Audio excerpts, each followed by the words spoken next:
Bismillahirrahmanirrahim. Assalamualaikum warahmatullahi wabarakatuh. Alhamdulillah, syukurillah kembali kita diberikan nikmat kepada oleh Allah Subhanahu wa taala.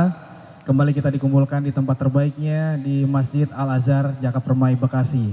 Dan saat lagi jamaah yang dirahmati Allah, brother dan sister yang ada di sini, kita akan menyimak bersama kajian dari Sinergi Bekasi di kajian Islam akhir pekan ini hari Sabtu 7 Maret 2020 yang mengambil tema adalah kesempatan kedua, di mana seperti informasi yang sudah disampaikan sebelumnya melalui flyer, poster dan segala macamnya, kita nanti akan menghadirkan dua guru kita yang tentunya juga akan sangat-sangat bermanfaat ilmunya, kemudian bisa diambil banyak sekali ibroh dan pelajaran-pelajaran untuk kehidupan kita ke depannya. Namun demikian, sebelumnya kita juga mengucapkan banyak terima kasih kepada seluruh pihak yang sudah mendukung terselenggaranya kajian Islam akhir pekan spesial Sinergi Bekasi. Terima kasih sebagai organizer acara Sinergi Bekasi, kemudian Gema Jakarta Permai. Kemudian juga terima kasih kami ucapkan kepada Masjid Al-Azhar Jakarta Permai yang sudah mendukung acara ini, Yayasan Wakaf Al-Muhajirin, dan juga Ngaji Merdeka, serta juga menjadi media partner kita di kajian Islam akhir pekan, Radio Dakta dan juga Portia Shoot. Brother sister yang ada di sini juga sedikit bercerita, ini merupakan kajian dengan tema yang spesial, kesempatan kedua. Kesempatan kedua itu ibaratnya kalau kita menjalin sebuah hubungan, ya kan? Kita udah jalan, udah sayang-sayangan di waktu yang pertama atau di periode yang pertama, tiba-tiba lagi sayang-sayangnya ditinggal gitu aja, ya kan? Udah ditinggal, kita nggak tahu salah kita apa. Nah, tidak semuanya bisa merasakan kesempatan yang kedua untuk kembali mengungkapkan rasa sayang, untuk menunjukkan lagi rasa cintanya. Nah, kalau di sini adalah hubungan kita dengan Allah Subhanahu wa taala, ya. Kita terkadang jalannya santai, jalannya slow dalam beribadah. Kita kadang melupakan yang namanya duha, kita lupa tahajud, kita lupa salat 5 waktu. Sampai akhirnya kenikmatan-kenikmatan yang kita dapat semuanya itu Allah potong, tas. Dan kita baru terasa. Tapi tidak semuanya merasakan nikmat untuk masuk ke kesempatan yang kedua, memperbaiki ibadah-ibadah kita yang terlalaikan. Tidak jarang, tidak sedikit pula mereka yang harus terpisahkan jiwa dan raganya, ya, nyawanya harus diambil Allah terlebih dahulu tanpa dia bisa bertaubat atau juga dia meminta ampun kepada Allah dan dia tidak bisa memperbaiki kehidupan-kehidupan di jalan yang selanjutnya, di kehidupan berikutnya. Guru-guru kita yang saat ini hadir, mereka adalah atau juga beliau-beliau ini adalah sosok-sosok yang pernah menjalani kehidupan pertamanya yang terseok-seok sampai akhirnya masuk ke kehidupan keduanya dengan tekad, dengan semangat, dengan niat lurus untuk bertaubat kepada Allah dan juga untuk memperbaiki kehidupan dirinya, keluarganya, dan orang-orang di sekelilingnya. Dan untuk itu, jamaah yang ada di sini, dengan takbir bersama-sama, kita mengundang guru-guru kita yang terhormat, guru-guru kita yang kita cintai karena Allah, dan insya Allah, karena syafaat guru-guru kita ini, kita kembali berkumpul di surganya Allah kelak. Amin, Allahumma amin. Beliau adalah Ustadz Rahmat Putih LCMA dan juga Abangda Jody Super Bejo. Takbir! Takbir! Takbir! Tafadol Ustadz, tafadol Bang Jody untuk bergabung bersama kita di sini. Kita nanti akan banyak sekali mendapatkan insight dari beliau. Ustadz tafadol. Kita nanti akan ada 2 sesi, ada sesi juga tanya jawab. Bang Jody boleh bergabung. Beliau ini, terutama Bang Jody ya, saya beberapa kali satu panggung kajian dengan beliau, saya pulang nggak pernah air mata saya kering. Air mata saya nggak pernah kering. Nggak tahu malam hari ini apakah apakah ini akan kering atau tetap bercucuran lagi karena dosa-dosa saya di masa lampau, ya? Atau juga antum semua yang ada di sini, kita akan simak bersama, ya. Ustadz, assalamualaikum Ustadz, ahlan wa sahlan, sehat? Alhamdulillah. Bang Jody, sehat Bang? Masya Allah. Oke, beliau adalah guru-guru kita yang alhamdulillah hari ini semuanya sehat. Hari ini semuanya bisa ketemu dengan sahabat-sahabat, brother dan sister Filah di Bekasi, di Masjid Jaka Al-Azhar, Jaka Permai Bekasi. Nah, kita akan memberikan pertanyaan di awal gitu ya, untuk beliau berdua sebelum nanti masuk ke sesinya Ustadz. Pertanyaan yang pertama, melihat banyaknya anak muda terutama gitu ya Ustadz Bang Jody, yang kehidupan masa lalunya cukup dibilang ugal-ugalan gitu kan. Kalau dari pengamatan Ustadz dan juga Bang Jody, seberapa banyak sih yang akhirnya masih punya kesempatan kedua untuk bertobat kepada Allah? Ini dari kacamata. Ya, tapi semua manusia diberikan peluang selalu oleh Allah Subhanahu wa taala. Dan kalau kita lihat khususnya pemuda dan pemudi Indonesia pada saat ini, mereka punya peluang sangat besar untuk menggapai kesempatan kedua itu. Kenapa? Karena hari ini lingkungan kita sudah sangat mendukung untuk itu. Ya, mungkin itu jawaban singkatnya. Jadi faktor lingkungan sudah sangat mendukung ya. Sayang sekali kalau sudah ada dukungan dari faktor lingkungan, ini kesempatan nggak diambil, disia-siakan begitu aja. Sayang banget ya Ustaz ya. Baik, Bang Jody, boleh Bang, satu testimoni di awal. Banyaknya anak muda yang masa lalu ngeblangsak gitu ya, bisa dibilang ya. Seberapa banyak sih yang akhirnya mengambil kesempatan kedua ini? Bismillahirrahmanirrahim. Kalau saya, kacamata saya ada di sini. Jadi saya lihat yang di depan saya aja maksudnya. Kalau dilihat dari keberadaan brother sister Filah di Bekasi malam Ahad yang datang cuma segini, ya berarti masih bisa dibilang giroknya masih banyak yang di luar daripada yang di dalam sini. Artinya bahwa untuk kesempatan kedua itu mereka masih sempit untuk menyadari bahwa kesempatan kedua itu nggak akan pernah diambil lagi. Artinya mungkin ya kalau Ustadz bilang kan tadi banyak peluangnya. Memang banyak sekarang banyak kajian. Tadi pagi saya di kajian musyawarah ya di Bintaro. Itu Masya Allah banyak banget. Sampai meluap sampai keluar. Tapi kemungkinan adalah karena di sana ada daya tariknya. Di sana ada Dimas Seto, ada Tengku Wisnu, ada segala macam public figure di sana kan. Sampai banyak lah tadi ya. Berarti saya ketemu banyak sekali, ada Ferdi Hasan dan sebagainya. Mungkin daya tariknya banyak gitu. Nah ini kembali lagi giroh-giroh itu apa tempat-tempat itu ya mungkin mesti dibumbui hal-hal seperti itu. Tapi kalau mau ngelihat dari yang sisi kacamata saya yang ada di depan ini aja gitu loh. Sebenarnya kalau mau ngelihat dari usaha dari komunitas berhijrah ini kan sudah dilakukan dari mungkin sebulan yang lalu atau 2 bulan yang lalu, baik dari mulai flyer, poster dan sebagainya. Semua sudah dilontarkan dan ini yang saya tadi sempat nanya-nanya juga bahwa acara kajian ini adalah karena hasil deklarasi dari berbagai komunitas kan, berbagai komunitas hijrah yang ada di Bekasi. Toh yang datang segini, tapi yang nggak ada masalah, memang ini qadarullah. Allah sudah memappingkan ini gitu, dengan segini aja. Jadi ya kalau kesempatannya sudah ada, terus hatinya belum tergerak, insya Allah kajian ini terus ditayangin, mereka akan tergerak. Insya Allah. Amin, insya Allah. Oke. Terima kasih Bang Jody, sedikit testimoni pembuka buat malam hari ini. Dan kita ucapkan juga selamat datang buat teman-teman yang baru saja hadir di kajian spesial pada malam hari ini, kajian Islam akhir pekan. Silakan aja buat merapat ke depan, karena nanti kita akan ada sesi tanya jawab. ya silahkan juga siapkan dengan pertanyaan-pertanyaannya, brother dan juga sister Villa yang ada di sini. Dan kesempatan yang pertama yang akan saya berikan adalah kesempatan kepada guru kita, Ustadz, mengenai tema kita pada malam hari ini, yaitu tentang kesempatan kedua.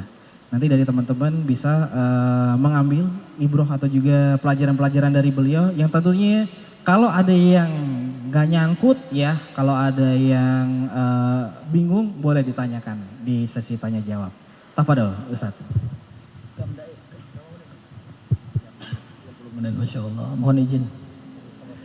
Baik, Assalamualaikum warahmatullahi wabarakatuh. Innal hamdalillah nahmaduhu wa nasta'inuhu wa nastaghfiruh wa na'udzu billahi min shururi anfusina wa sayyiati a'malina. Man yahdihillahu fala mudhillalah wa man yudlil fala hadiyalah. Asyhadu an la ilaha illallah wahdahu la syarikalah wa asyhadu anna Muhammadan abduhu wa rasuluh. Allahumma fassalli wa sallim ala hadzal nabiyil karim wa ala alihi wa ashabihi wa man da'a bi da'watihi wa man ittaba'a sunnatahu ila yaumiddin, amma ba'du. Bapak Ibu yang dirahmati Allah, sangat berbahagia sekali ya kita dipilih oleh Allah Subhanahu wa taala, yang mana jamaah yang dirahmati Allah, kalau saya boleh menyampaikan sebuah hadis Nabi Muhammad SAW tentang tanda orang yang mendapatkan taufik dari Allah. Ya, jadi di antara tandanya itu apa? Idza aradallah bi'abdihi khairan ista'malahu, kata Rasulullah. Ya. Jadi ketika Allah Subhanahu wa taala menginginkan seorang hamba itu baik, ya, maka Allah akan pekerjakan dia. Ista'malahu. Maka sahabat ketika itu nanya, "Kaifa yasta'miluhu ya Rasulullah?" Bagaimana Allah memperkerjakan seorang hamba? Ya. Bagaimana? Maka Rasulullah pun menjawab, "Yuwafiquhu li'amalin salih qabla al-maut." Allah akan jadikan dia sibuk. Ya, Allah akan jadikan dia sibuk dengan apa, Pak? Dengan amal soleh sebelum dia meninggal. Masya Allah. Artinya saat ini kita sedang apa, Pak? Kita sedang beramal soleh insya Allah, Pak ya. Ya. Artinya apa? Ada orang-orang yang hari ini ya mungkin mereka sedang beramal salah. Karena lawan kata dari amal soleh adalah amal salah. Maka bersyukurlah kepada Allah, Pak. Mudah-mudahan, ya, mudah-mudahan apa? Allah jadikan apa yang kita lakukan hari ini dari amal soleh tersebut sampai benar-benar sebelum meninggal kita masih dalam keadaan seperti itu. Ya. Bapak Ibu yang dirahmati Allah, tema kita sangat terkait dengan al-ya'su atau putus asa. Ya. Jadi orang-orang yang putus asa biasanya dia merasa tidak ada lagi kesempatan kedua dalam hidupnya. Dan putus asa itu di dalam Islam merupakan salah satu dosa besar.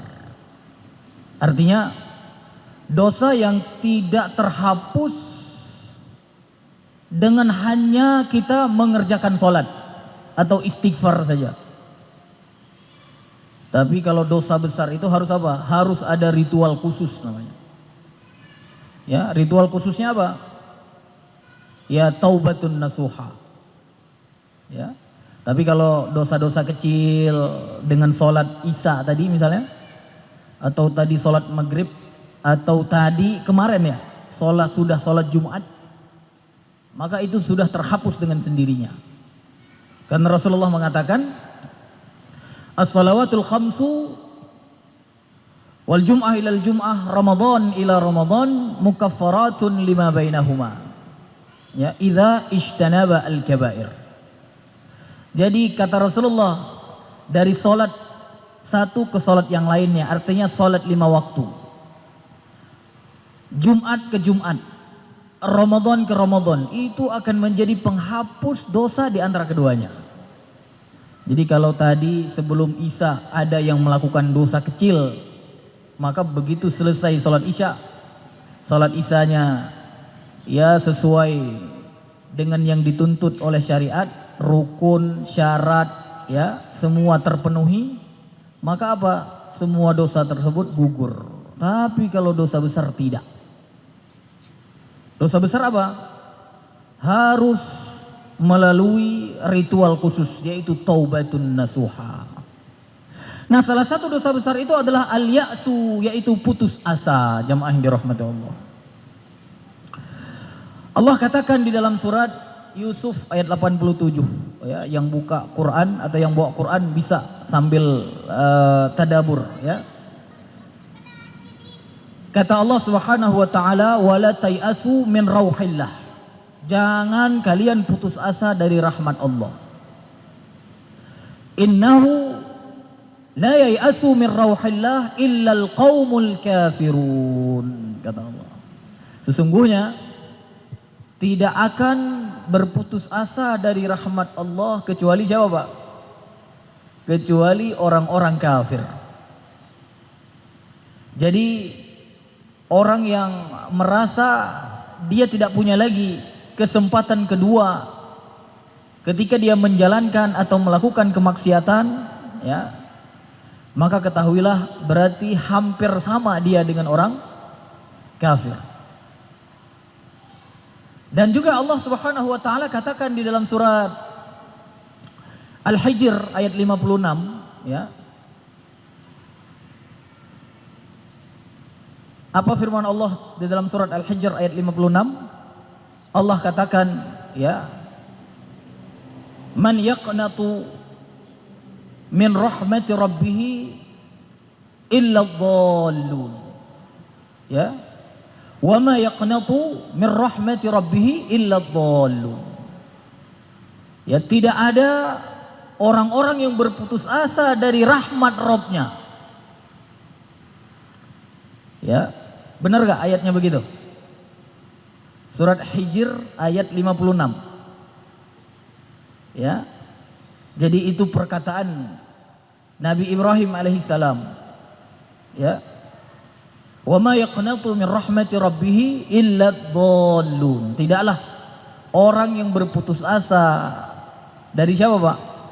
Dari rahmat Allah kecuali dia orang-orang sesat. Jadi kalau enggak kafir, sesat itu saja. Orang yang menganggap tidak ada lagi kesempatan kedua di dalam hidupnya sebelum dia bertemu Allah Subhanahu wa taala, ya. Jadi Bapak Ibu yang dirahmati Allah, ketika hari ini kita merasa sudah berada di jalan yang diridhoi oleh Allah Subhanahu wa taala, ya, seperti yang kita sebutkan tadi, tanda taufik Allah itu adalah disibukkan atau dipekerjakan oleh Allah dengan amal soleh, ya, maka bersyukurlah kepada Allah. Tapi ketika kita menemukan ada saudara-saudara kita yang hari ini mungkin dia masih, ya, berada di jalan yang salah, perbuatannya perbuatan yang salah, maka kita ajak dia untuk apa? Untuk ikut bersama kita menjadi orang-orang yang beramal soleh, ya. Nah, Bapak Ibu yang dirahmati Allah, kalau hari ini kita sudah menjadi orang yang bertobat kepada Allah, tapi tiba-tiba nanti, karena kan kita nggak tahu, ya, kita nggak tahu masa depan kita. Bahkan kalau kita lihat di dalam surat Isra itu, Pak, terkait keteguhan ke depan itu tidak ada yang bisa menjamin. Saya, mungkin juga ustadz kita, antum, semuanya. Tidak ada yang bisa menjamin apakah besok masih bisa beramal soleh atau tidak. Karena yang meneguhkan itu siapa? Allah. Allah katakan di dalam surat Isra ayat 74. Ya, yang bawa Quran bisa buka lagi, ya. Apa kata Allah? Walaula an tsabbatnaka laqad kita tarkanu ilaihim syai'an qalila. Kalau kami tidak meneguhkanmu, dan khitabnya itu kepada Nabi siapa? Nabi Muhammad. Nabi Muhammad soleh apa tidak, Pak? Soleh kan itu ya. Tapi Allah katakan kepada beliau, kalau seandainya engkau tidak kami teguhkan, laqad kita tarkanu ilaihim syai'an qalila. Maka sungguh kamu akan apa? Akan condong kepada mereka dengan sedikit. Masya Allah. Makanya saya katakan apa? Kita nggak tahu ke depan, Pak. Apakah kita akan menjadi pelaku maksiat atau tetap menjadi apa? Orang yang dipekerjakan oleh Allah dengan amal soleh. Makanya sering ada doa, Pak ya. Di antara doanya apa? Ya muqallibal qulub. Kan gitu kan? Ya muqallibal qulub, yang maha membolak-balikkan hati. Ya. Tsabbit, teguhkan. Tsabbit qalbi ala dinik, teguhkan hatiku di dalam agamamu. Karena kalau Allah condongkan, ya sudah. Bahkan juga ada doa di dalam surat apa itu? Surat Ali Imran nih, Pak ya. Apa kata Allah? Rabbana la tuzigh qulubana ba'da idh hadaitana wa hab lana min ladunka rahmah innaka antal wahhab. Masya Allah. Ya Rabb, Rabbana la tuzigh qulubana, jangan kau lencengkan lagi. Karena ada kan Pak ya, ya di awal-awal hijrah dulu Masya Allah penuh. Ya ini pilihan Allah, Pak. Masya Allah. Di awal-awal hijrah sudah berapa tahun, Mbak, hijrah? Program hijrah sudah lama sekali kan? Sudah 5 tahun ya, Pak ya? Bagaimana awal-awal giroh pemuda-pemuda Islam ketika itu? Masya Allah, berkumpul begitu banyak orang kan gitu ya? Tapi kemudian ada yang bertahan. Ada yang kemudian apa? Ada yang kemudian turun. Bahkan ada yang kemudian balik arah, Pak. Dia kemudian menjadi orang yang menyerang orang-orang yang hijrah. Ini lebih parah lagi nih. Makanya saya katakan tadi apa? Yang maha meneguhkan itu adalah Allah. Makanya Bapak Ibu dirahmati Allah sering mengatakan apa? Rabbana la tuzigh qulubana. Ya Allah, jangan lencengkan lagi. Rabbana la tuzigh. Jangan lencengkan lagi. Ba'da idh hadaitana. Setelah engkau apa? Setelah engkau berikan taufik kepada kami. Hadaitana. Karena hidayah itu ada 2 kan? Ada hidayah irsyad, ada hidayah taufik. Kalau hidayah irsyad itu ya Al-Quran, Sunnah, semua yang ada di alam semesta ini, termasuk Ustadz kita, ini hidayah irsyad untuk kita. Artinya apa? Beliau bisa menunjukkan kepada kita, aku dulu pernah begini dan sekarang begini. Sehingga apa? Kita semua bisa menjadi pengambil ibroh dari jalan hidup beliau misalnya. Hidayah irsyad namanya.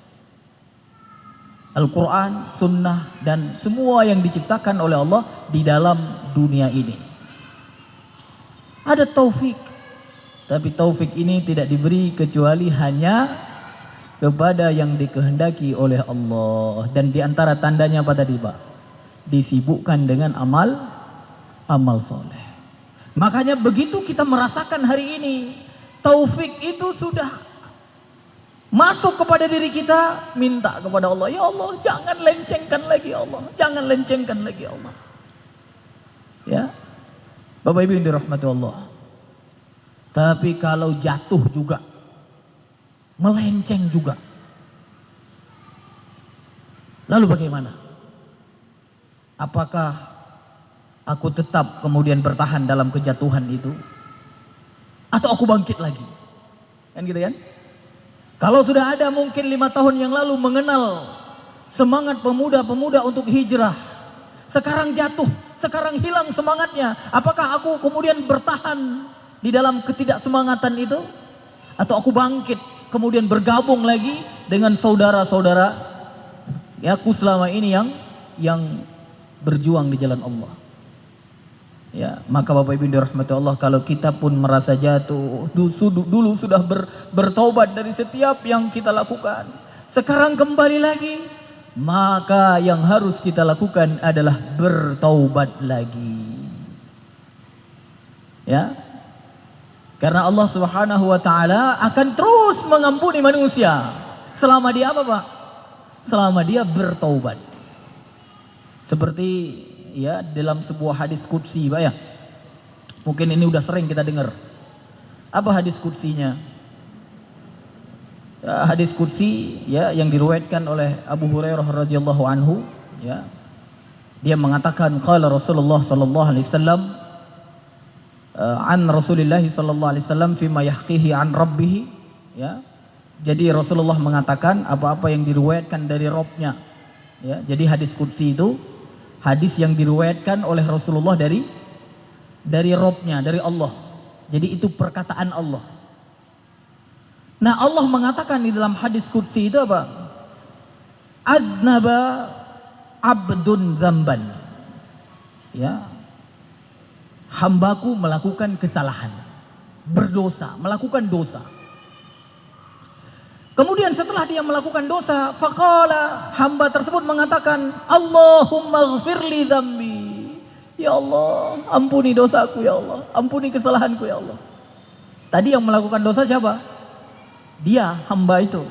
Kemudian setelah dia melakukan kesalahan, dia minta apa? Minta diampuni.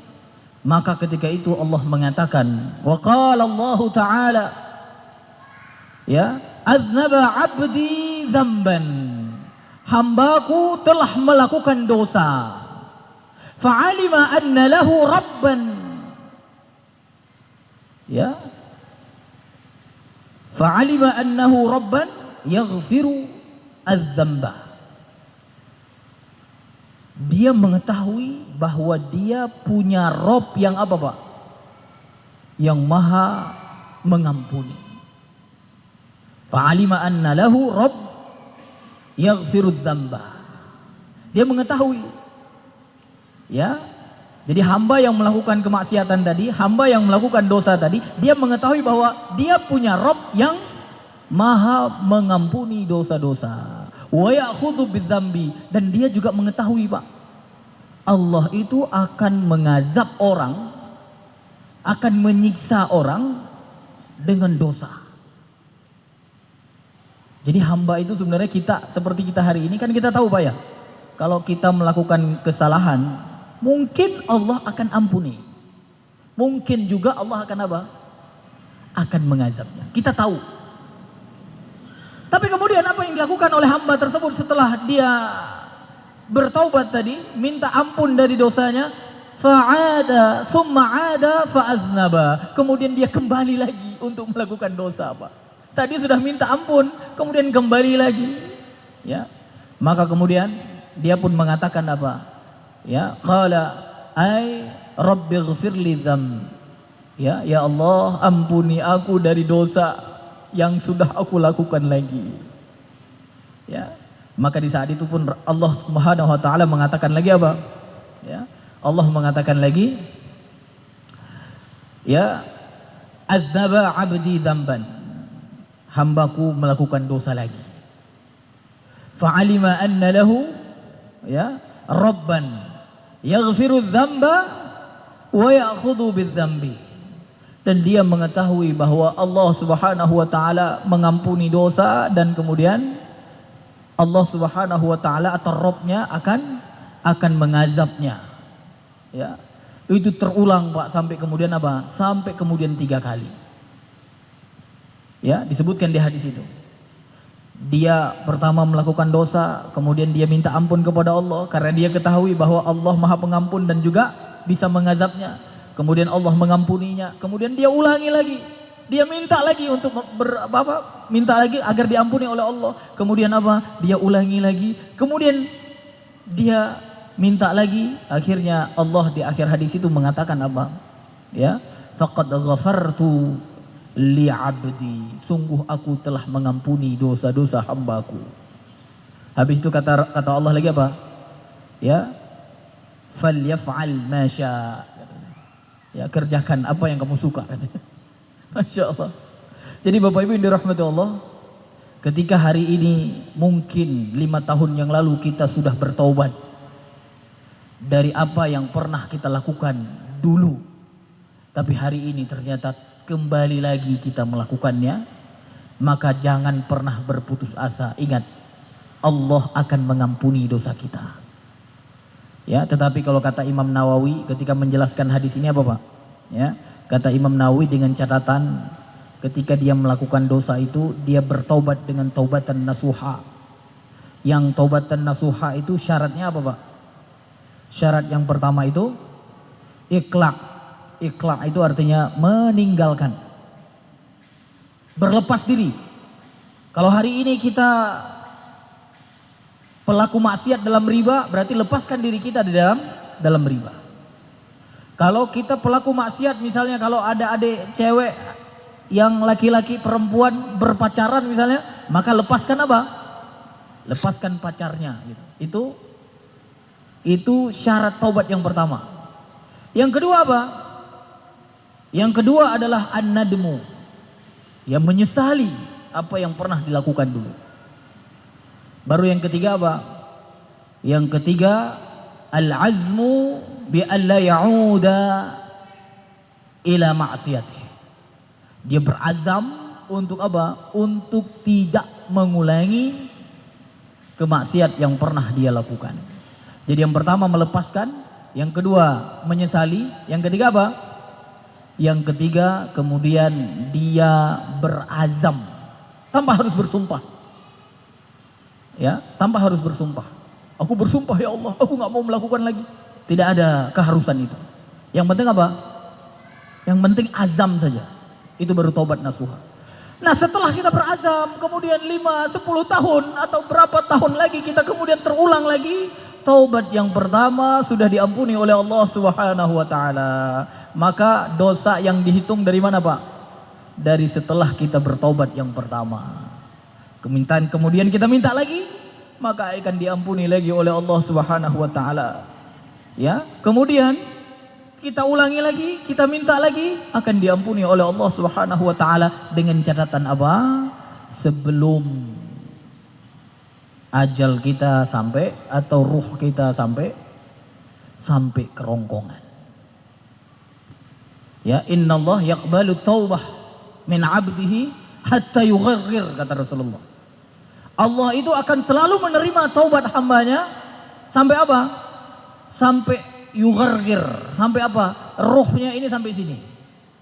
Jadi kalau belum sampai sini, Pak, selalu akan diterima taubat oleh Allah Subhanahu wa taala. Dan insya Allah kita semua masih ada nafas hari ini, maka segera bertaubat kepada Allah. Artinya apa? Saat ini juga tinggalkan apa yang pernah kita lakukan dari maksiat, sesali dia, dan kemudian apa? Berazam untuk tidak melakukan lagi. Baik, ini yang dapat saya sampaikan. Mudah-mudahan ada manfaatnya. Saya kembali ke moderator. Baik, terima kasih Ustadz Rahmat Puteh yang sudah memberikan pencerahan untuk kita yang ada di sini dan ilmu yang luar biasa tentunya. Sedikit tadi menyikapi dari apa yang Ustadz juga sampaikan, bahwasanya yang ada di sini sekali lagi adalah pilihan-pilihan Allah untuk kembali mendatangi kajian yang tentunya akan selalu meningkatkan dan mengingatkan kita untuk semakin baik kehidupan di kedepannya. Dan yang pasti adalah sebuah pesan dari Ustadz Rahmat Puteh mengenai selama kita masih ada umur, selama kita masih Allah kasih nyawa, selama kita masih diberi kenikmatan hidup di dunia, selalu kesempatan untuk bertobat, selalu kesempatan untuk memperbaiki diri itu terbuka luas. Jadi manfaatkan aja sampai saat ini dan kehidupan selanjutnya. Sebelum tadi ya Ustadz ya, yang namanya nyawa kita ada di kerongkongan gitu ya. Sebelum kita terpisahkan nyawa dan juga raga kita. Baik, brother sister filah yang Allah rahmati, insyaallah berikutnya kita akan mendengar juga sebuah tausiah atau juga pesan yang tentunya hadir Dari kalau saya bilang beliau ini praktisi ya. Praktisi itu kan orang yang sudah pernah praktek, gitu kan. Sudah pernah praktek dari sebuah kehidupan yang dalam tanda kutip mungkin Allah benci, gitu ya Bang ya. Tapi qadarullah juga Allah pilih beliau menjadi sosok yang diangkat untuk bisa memperbaiki diri kembali. Tapi ini adalah satu proses yang luar biasa. Banyak sekali kalau bahasa sinetronnya adalah intrik di dalamnya. Nah, mungkin kita bisa mendengar sebuah cerita perjalanan hidup dari sosok yang dulu kalau saya masih muda gitu ya. Lagunya selalu akrab di kuping saya kalau lagi galau. Karena meminta seseorang untuk hadir malam ini ada di tempat kita, iya kan? Ya ini na na na, liriknya nggak usah ya, nggak usah. Na na na na na na na na na na na na na. Nah, beliau itu salah satu inspirasi hidup saya. Ketika beliau memproklamirkan ya, menyatakan dirinya hijrah dan kembali dalam kehidupan kebaikan, beliau memberikan satu pesan kepada saya. Artinya dari kejadian tersebut, Bang Jody bisa menjadi seperti ini, sosok yang soleh, sosok yang memperbaiki dirinya. Nah, saya masa nggak bisa sih. Nah, kita sama-sama demen motor, kita sama-sama rock and roll, katakanlah gitu. Tapi bisa ditarik lagi dalam kehidupan karena sebuah tadi azam untuk kita bertobat kepada Allah, itu ya, Ustaz ya. Nah, Bang Jody, boleh bercerita kembali Bang Jody. Mungkin ini adalah permintaan yang ke-1629 kali gitu ya. Dari perjalanan-perjalanan dakwahnya beliau untuk bercerita tentang kehidupan masa lalu sampai akhirnya menjadi orang yang disibukkan untuk selalu beramal salih. Tafadhol, Abang Jody. Bismillahirrahmanirrahim. Assalamualaikum warahmatullahi wabarakatuh. Saya nggak bisa seperti Ustadz, tadi mukadimahnya panjang banget. Saya terima kasih buat Bekasi Berhijrah. Dan banyak juga yang hadir di sini, ada teman-teman saya kemarin, alhamdulillah Ustadz, Ana baru pulang umroh kemarin, ada teman-teman jamaah dari Bekasi. Ya, Selasa Ana pulang, Rabu abu-abu, hari Kamis udah di ban untuk visanya. Jadi Ana masih dapat kesempatan untuk tawaf dan sebagainya, Masya Allah. Ya, terakhir Ustadz, ya. Terus ada teman-teman dari Baikar Subuhan, makasih udah datang. Terima kasih juga buat DKM, terima kasih untuk kesempatan waktunya, buat Ukti, ya, buat Ahi, semua brother sister Villa. Sedikit aja sih yang saya sampaikan. 2016 saya kena serangan jantung. Serangan jantung itu bahkan 2 hari setelah saya membuat musolah di sebuah event otomotif. 2 hari setelah itu saya kena serangan jantung. Terus saya sempat masuk ICU dan sebagainya. Dan di dalam perjalanan hidup hampir setahun saya tidak mau pasang ring. Waktu itu saya saujon sama Allah. Karena yang saya lakukan itu saya pikir mulia. Kalau secara rasio, harfiah itu perbuatan saya mulia banget. Saya bikin musola, jamaah saya banyak. Saya dikaduin sama Allah malah serangan jantung. 2017 saya akhirnya ketemu dengan seorang dokter di sebuah TV. Saya dipanggil. Terus akhirnya 2017 saya proses untuk pemasangan ring. 1 ring di bulan Maret. 2017 juga 1,5 bulan lagi saya unfall lagi. Saya pasang lagi langsung 2 ring. Dan 1,5 bulan lagi saya pasang lagi 2 balon. Jadi sudah ada di jantung saya 3 ring jantung dan 2 balon jantung. Teman-teman sekalian, ring jantung itu tahu powerful pen tahu? Jadi seperti itu yang dimasukkan ke dalam pembuluh-pembuluh yang ada di jantung saya. Kalau tidur di sebelah kiri sakit. Dan kadarullah setelah saya baca ternyata sunahnya kita tidur naik sebelah kanan Ustaz ya. Iya, jadi ini ternyata Rasulullah sudah memikirkan hal itu dari 1400 tahun yang lalu. Masya Allah. Terus saya mencoba mencari kenapa Allah memberikan ini kepada saya. Ternyata inilah kesempatan kedua. Kalau Allah mau manggil saya mungkin dari situ sudah selesai. Seperti almarhum Afwan, mohon maaf banget ya untuk BCL ya. Ya, jadi itu salah satu contoh yang Allah kalau sudah selesai waktunya ya sudah diambil dalam keadaan apapun. Padahal almarhum sehat dan sebagainya. Ini sebagai ibroh aja buat kita. Nah, kembali lagi kepada saya. Sejak itu saya mencoba untuk memperbaiki diri dan saya coba untuk muhasabah, terus saya muhasabah sampai akhirnya istri saya minta saya untuk sholat tahajud selama 40 kali, Ustaz. Bukan 40 hari berturut-turut, tapi 40 kali. Saya tahajud, saya nggak pernah tahajud. Saya tahajud pertama kali tahajud itu sampai pindah-pindah sajadah, Ustaz. Takut salah. Jadi 2 rakaat di sini, pindah lagi 2 rakaat lagi, terus saya sampai witir saya cari tempat gitu loh, sampai saya hafal betul gerakan saya gitu, pindah lagi sejadahnya supaya saya bisa melakukan sholat tahajud. Entah kenapa dari sana saya mendapatkan sesuatu yang menurut saya ini sebuah kesempatan ya. Bahwa saya dikasih kesempatan untuk bisa melakukan hal yang terbaik terutama untuk diri saya gitu loh. Terus saya pengen belajar, Ustaz. Saya pengen ngaji, cuman umur udah akut ya gitu. Jadi kalau mau ikut-ikut kayak gini kayaknya aduh tensin banget gitu ya. Saya belajar dari YouTube, banyak saya belajar dari YouTube ketika misalnya saya pengen tahu ini sholat sunnah sebelum asar kok ada, ini kan bukan rawatib misalnya. Ini apa sih kok ada orang sholat ya. Saya cari di YouTube, saya cari Ustadz Adi Hidayat, saya cari Ustadz besar lah. Saya cari UAS, itu sholat apa sih gitu, oh ternyata sholat mutlak, oh iya. Terus saya lakukan ya, karena reasonnya jelas. Karena ustadz-ustadz tersebut memberikan dasarnya, ini ada dalilnya, ini ada hadisnya dan sebagainya. Akhirnya terus saya belajar dari situ sampai suatu hari pertama kali saya ikut kajian itu Ustadz Adi Hidayat di Bintaro. Itu saya ikut, terus kecanduan. Saya akhirnya mulai ikut kajian. Kadarullah saya juga nggak ngerti, tiba-tiba dipanggil kayak begini. Masya Allah. Seperti yang tadi dia omong udah keberapa kali saya juga nggak tahu. Dan ceritanya cuma ini aja Ustaz anak kemasan nih. Insya Allah dari sini saya ntar malam langsung ke Indramayu. Besok pagi di Indramayu. Kemarin pulang umroh hari Selasa, Rabu selesai. Hari Kamisnya saya udah syuting sama UAS. Sama Ustadz Umar Mita buat tayangan Ramadan. Terus hari Jumat saya santai, hari Sabtunya saya ke Semarang, 2 tempat lagi di Semarang. Saya bingung gitu loh. Saya terus bertanya-tanya sama diri saya gitu loh. Akhirnya Ustadz tadi ngomong. Masya Allah Ustadz tadi ngomong sangat jelek buat saya. Kenapa? Ustadz bilang ketika orang itu sudah mulai beramal soleh, Allah akan mempekerjakan dia untuk beramal soleh. Ustaz, apa nih? Kalau nggak salah Ustaz bilang gitu. Sampai dia menemui ajalnya. Ya. Jadi kondisi saya sekarang saat ini, saya lagi dipekerjakan mungkin sama Allah.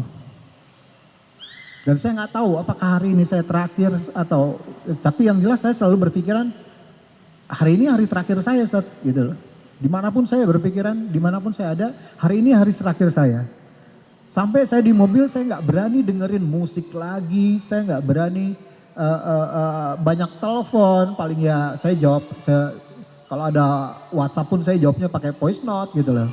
Sana saya cuma zikir, yang saya zikirkan adalah la ilaha illallah wahdahu la syarikalah lahul mulku wa lahul hamdu wa huwa ala kulli syai'in qadir. Itu saya baca terus berulang-ulang. Yang saya hanya kepingin ketika saya dipanggil mendadak, yang terucap dari mulut saya adalah la ilaha illallah. Saya pengen seperti itu. Suatu hari setelah saya banyak melakukan kegiatan, terutama insya Allah ya apa yang saya ceritakan ini nggak termasuk ria, saya cuma pengen sharing aja gitu loh. Saya mencoba untuk mencintai masjid. Sampai akhirnya saya dikasih kunci masjid sama DKM rumah saya. Saya menjadi marbot, Ustaz. Saya jadi marbot. Karena saya sering minjem kunci. Akhirnya kata DKM, udah bikinin aja dia kunci deh. Akhirnya saya jadi marbot, Ustaz. Masya Allah, semenjak saya megang kunci itu masjid, saya nggak pernah lupa itu. Saya jadi rajin itikaf. Dari subuh sampai syuruk, saya sendirian. Dari syuruk sampai sholat Isra. 15 menit setelah syuruk. Saya dari maghrib sampai isya, saya nggak pernah pulang. Saya selalu itikaf. Dari situ tiba-tiba kakak saya bilang, ayo ngaji Al-Quran itu asyifa. Al-Quran itu obat. Dulu saya pernah pesantren, saya ngaji lagi, aduh PR banget. Tapi saya coba lagi untuk baca teman-teman. Ternyata saya dapat banyak banget saya dapat hidayah. Saya dapat bahwa satu huruf Al-Quran itu 10 kebaikan. Dan membaca terbata-bata itu dua kali lipat pahalanya. Saya terus, jadi ini yang hadis-hadis ini yang bikin saya semangat untuk bisa membaca Al-Quran. Sampai sekarang saya nggak tahu udah berapa kali, tapi yang jelas saya tidak saya tidak bertajwid dengan baik, saya tidak bertahsin, saya tidak ya tartilnya juga seadanya, tapi saya baca gitu loh. Karena saya tahu retina mata saya ini udah banyak banget maksiatnya. Saya kepingin retina mata saya ini di akhir-akhir hidup saya banyak ada kalimah Allah yang ada tercantum di sini gitu loh. Sampai Masya Allah gitu loh. Setiap saya cari doa-doa apa sih yang dari Al-Quran. Seperti yang tadi Ustadz bilang, Robbana atau Cikulubana dan sebagainya. Robbi sorry wa yassirli amri dan sebagainya. Terus saya baca terus setiap habis sholat. Jadi saya kumpulin itu, saya baca terus. Benar ternyata dengan membaca Al-Quran berulang-ulang, insya Allah kita akan cepat hafal. Dan Al-Quran itu luar biasa buat saya. Satu yang saya dapatkan dengan Al-Quran adalah saya mendapatkan kenyamanan. Saya mendapatkan ketenangan batin. Akhirnya qadarullah 2018 saya dapat kado dari Allah. Tiba-tiba ada teman saya pengusaha ngajakin saya umroh. Masya Allah. 2 bulan sebelum saya berangkat umroh, saya udah kayak kebakaran jenggot. Karena ya Allah, saya yang kotor ini masih dikasih kesempatan untuk ke sana gitu loh. Untuk pulang kampung, untuk nengok makam Rasulullah, untuk ke, ya Allah gitu loh. 1000 kali lipat, 100.000 kali lipat. Masya Allah, ini dreamy buat saya. Kenapa? Karena setelah saya kena serangan jantung, ini ada orang MD teman saya, Uki. Terakhir sinetron saya sama dia adalah Go BMX. Kerjaan saya udah nggak seperti dulu lagi. Jangan dipakai Jody, ntar mati lagi. Karena dia udah punya penyakit jantung. Jangan dipakai MC Jodinya, nggak usah. Jadi saya cuma pasrah. Jadi itulah, saya kalau Ustadz tadi bilang putus asa, kalau saya mau drop, kalau saya mau futur, kalau saya mau menyesali hidup, kalau saya berputus asa lah, gitu lah. Di situ saya saatnya. Tapi saya balikin hati lagi saya semangatin kemana? Saya ke masjid.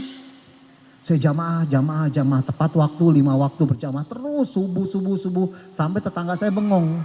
Ini orang kagak pernah masuk ke masjid, biasanya motoran aja. Saya di motor gitu loh. Dunia motor antum tahu semua lah seperti apa. Sampai akhirnya saya ketemu dengan teman-teman soleh dan sebagainya. 2018 saya berangkat umroh, gratis. Itu rasanya nggak karu-karuan. Pertama kali ngeliat Ka'bah, di situ saya baru tahu Ka'bah itu karismanya, ya Allahu Akbar. Sampai saya nggak bisa ngomong apa-apa. Pertama kali ngeliat Baitullah, ya Allah, mataf itu luar biasa buat saya. Saya melihat seperti itu gitu loh. Kenapa yang saya rasakan adalah orang sekotor saya gitu loh dapat kesempatan untuk melihat Ka'bah. Pertama kali saya menggerung seperti anak kecil kehilangan apalah, saya nangis sejadi-jadinya. Dan Masya Allah ketika saya mau tawaf Ustaz, ini kan ihram kan seperti ini Ustaz. Ya, ini tato saya tadinya kerang Ustaz. Tato ini saya kerang sekali, belum diapa-apain. Begitu saya tawaf pertama, ada syekh ngikutin saya, dia marah-marah sama saya, dia pakai ID. Dia marah-marah, dia pukul-pukul tato saya, haram, apa segala, saya nggak ngerti omongan dia apa. Cuman saya tahu dia bilang, ini nggak boleh. Ini nggak boleh. Akhirnya setelah saya tawaf, saya minta sama Allah, ya Allah, saya pengen hapus tato. Saya pengen menghadapmu tuh bersih. Masya Allah, diijabah teman-teman. Pulang umroh gak lama setelah itu saya ditelepon dengan hapus tato gratis. Karena saya tahu hapus tato itu mahal sekali. 1 senti itu 30.000. Lah segini berapa? Dan saya gak punya uang gitu loh. Saya dapat hapus tato gratis. Masya Allah. Itu saya ingat banget sepekan lagi Ramadan 2018. Akhirnya saya dihapus tato gratis, tapi ternyata saya pikir langsung hilang. Enggak, Sat. Ini harus berulang-ulang. Harus terus. Hampir setahun saya putus asa, kemana lagi saya masih harus hapus tato. Akhirnya qadarullah saya diketemukan dengan teman-teman berani hijrah baik. Dan sekarang saya jadi mentor di sana dan saya hapus tato gratis sampai sekarang. Teman-teman tahu ketika ini di laser seperti apa? Rasanya itu satu seperti, tahu batu baterai kotak gak? Nah, baterai kotak itu kalau dilepas plastiknya taruh di lidah deh. Jadi seperti itu. Rasanya stut gitu lah ya. Walaupun itu sudah di anestesi. Ini sudah yang ke-7 kali treatment. Ini di sini saya kalau antum lihat ini udah nggak kelihatan ya. Ini sudah hampir 8 kali treatment. Dan ini sakitnya luar biasa karena di sini nggak ada pori-pori. Ini sakit banget. Terus saya jalanin. Terus teman-teman tahu nggak? Setelah saya setiap habis treatment, rasanya gimana? Saya meriang 3 hari. Kalau teman-teman lihat ada foto saya, itu pernah saya sampai bengkak. Karena udah pasti bengkak, terus dia berair sampai saya masuk ke dokter kulit waktu itu. Jadi itu yang saya rasain. Dan terus saya bakar. Karena saya ingin tato saya, ya saya ada usaha lah untuk menghilangkan tato. Teman-teman saya bilang gitu loh, sampai ada yang juga ada ustadz bilang, udah nggak usah. Ustadz, ana udah janji di depan Ka'bah. Ada story. Kalau saya nggak ada story mungkin saya nggak mungkin segigi ini untuk menghapus tato. Qadarullah. Terus saya coba ikut ke kajian. Saya juga nggak ngerti, tiba-tiba adalah panggilan saat pertama saya dipanggil itu, saya ingat itu saya dipanggil buat cerita. Saya bilang saya ngapain di sana? Udah cerita hijrah aja. Pertama kali itu saya deg-degan, ragu-ragu dan sebagainya. Terus akhirnya saya ketemu dengan Ustadz.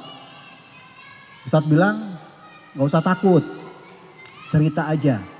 Insya Allah dari cerita antum akan terbangkit giroh. Seperti tadi Sabil tergerak juga. Kalau Jody bisa begitu, Jody yang dulunya apa sih kenakalan yang gak pernah saya coba. Kok bisa seperti ini, kenapa gua gak bisa. Ada beberapa teman-teman saya juga seperti itu. Termasuk Edwin teman saya. Dia juga ngetes saya itu 1,5 tahun. Takutnya saya jadi karena tren, ya hijrahnya karena tren, kayak itu. Sampai suatu hari 2019, Masya Allah, saya diajak lagi umroh, gratis lagi Ustaz. Sampai saya ada kajian ketemu dengan Ustadz Umar Mita, satu kajian. Saya bilang, Ustaz, afwan Ustaz. Saya nggak tahu nih. Saya belum lama umroh. Sekarang dipanggil lagi umroh nih 2019. Ustadz Umar Mita cuma bilang gini. Udah. Seperti yang Ustadz persis tadi bilang. Udah. Kita kerja sama Allah aja. Persis. Antum tadi ngomong gitu Ustadz. Kita kerja sama Allah aja. Udah. Persis Ustadz Umar Mita ngomong gitu.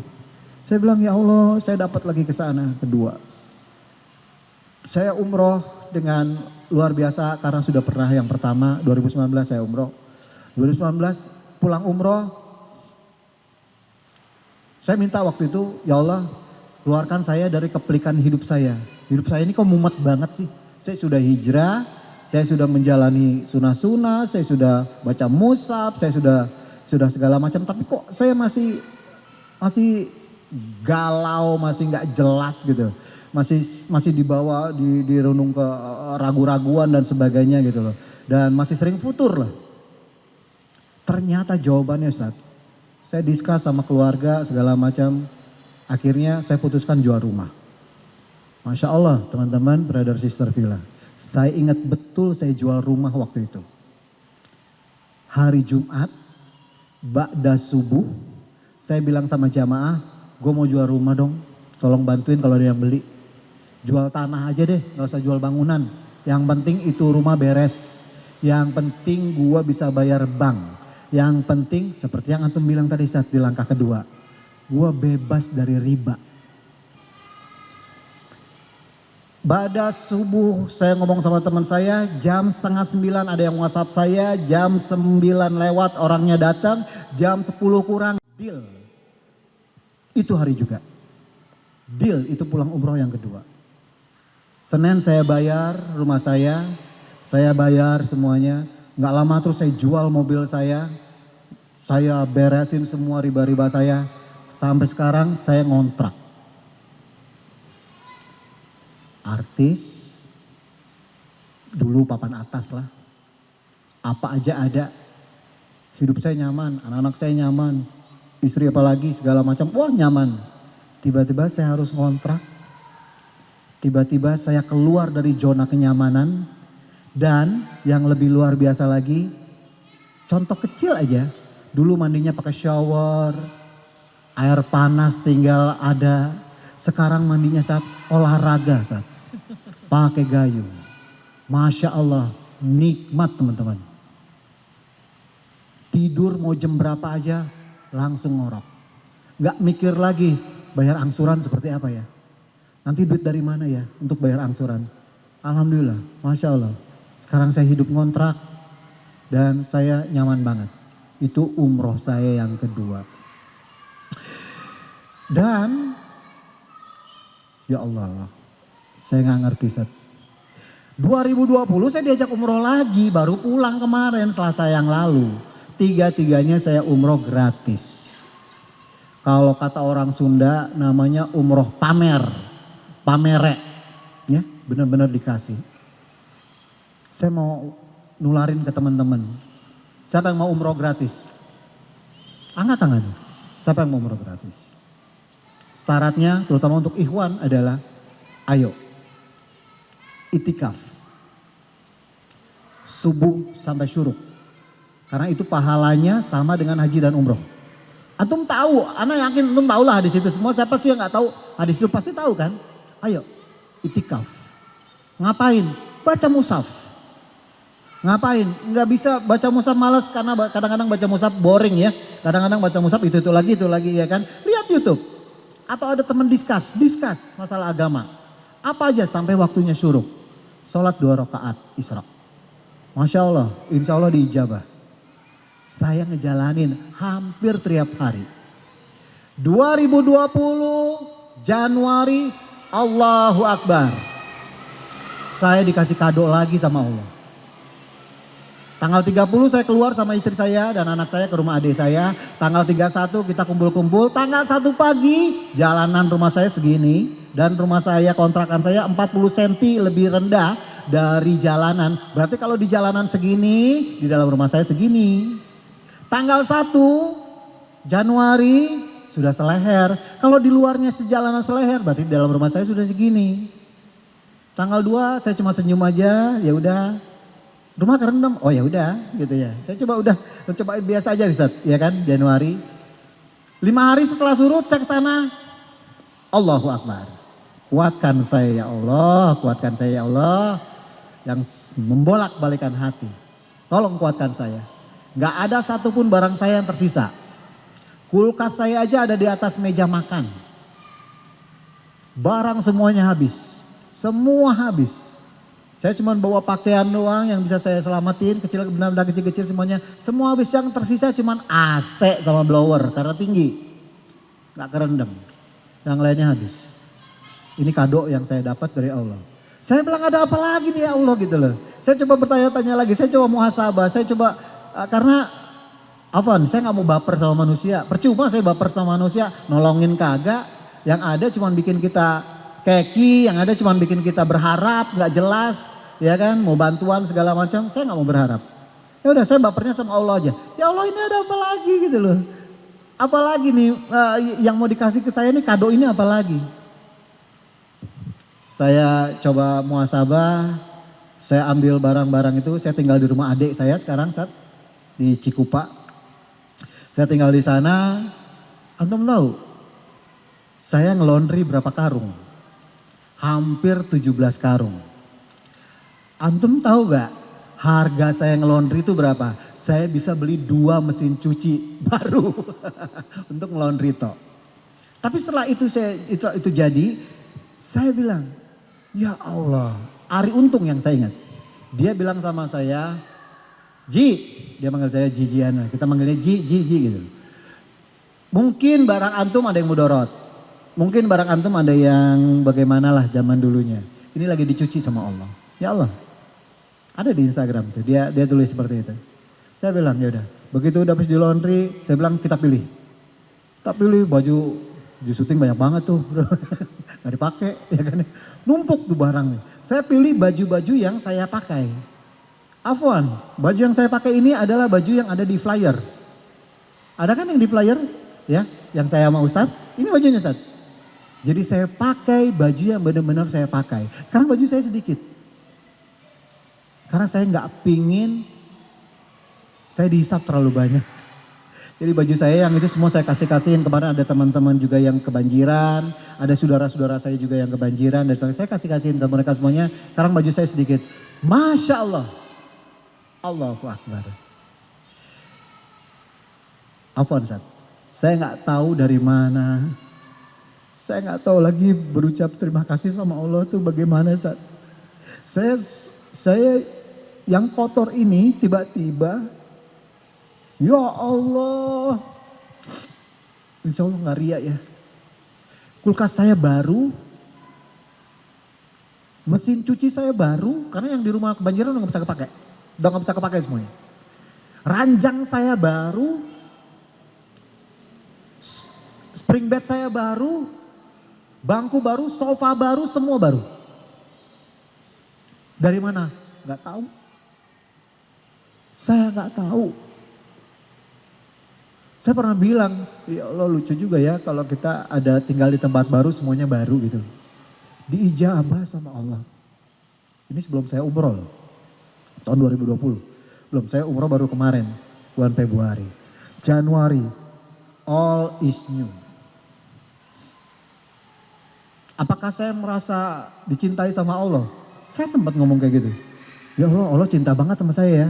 Terus saya dengan dicintai sama Allah saya lebay. Terus saya malah jadi futur.